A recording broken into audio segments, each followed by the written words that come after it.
አብርሽ ትላንት ባለው መሰረት ልጄን ጅም ወስደዋለሁ፣ ዋና ወስደዋለሁ፣ ፎቶ ቤት ወስጄ ፎቶ አስነሳዋለሁ ብሎ ባለው መሰረት እንግዲህ ዛሬ ደግሞ ልጁን ጂም ይዞ ሄደዋል ማለት ነው። እስቲ ህፃን ልጅ ገና 3 ወር ያልሞላው ልጅ ለምንድን ነው የሚጫወቱበት እንዴ? ምን ያውቃል? ምን ሆኖ አውቆ ነው አሁን ጂም ቤት ሄዶ ልጁ ስፖርት የሚሰራው?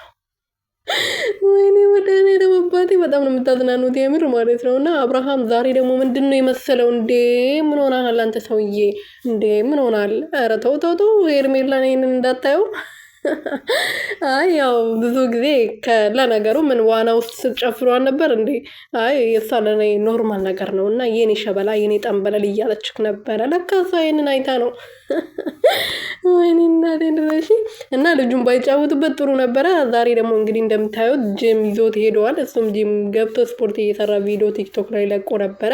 ልጁም እንደምታዩት ደግሞ ከሱ ጋር ነው ማለት ነው። ሰላም ሰላም ቤተሰብ እንዴት ናችሁልኝ? እኔ ያለው ፈጣሪ እየተመሰገነ ብያላችሁበት ሰላማችሁ ብዝት ትርፍርፍ ይበልልኝ። እኔ ውድና ወርቅ የሆናችሁ ቤተሰቦች አብርሽ እንግዲህ ዛሬ ደግሞ በጂም ስፖርት እየሰራ ከነ ልጁ ከነ ልዑሌ ማለት ነው። የኔ አባት ልዑልዬ አይዞ ከኔ አባት ውይ ምን አለበት ለኔ ቢሰጡኝ።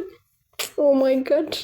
እና ማለት ነው ልጁን እንግዲህ መጫወቻ አድርጎታል ማለት ነው። እንደዚህ ጂም ቤት ወስዶ ገና 3 ወር ያልሞላው ልጅ እንደዚህ እየተጫወቱበት ይገኛሉ። ትላንት አያትየው እውነቱን ነበር የተናገሩት። ልጁን መጫወቻ አታርጉ፣ የገቢያችሁ ምንጭ አታድርጉት እያሉ ነበረና እናትየው ራሱ አይቶ ተቆጥቶ ነበረ። እውነታቸው ነው። ፈጣሪ እድሜና ጤና ይስጣቸው ማዘርዬ፣ ይሄን በመናገራችሁ ማለት ነው። የምሬን ነው።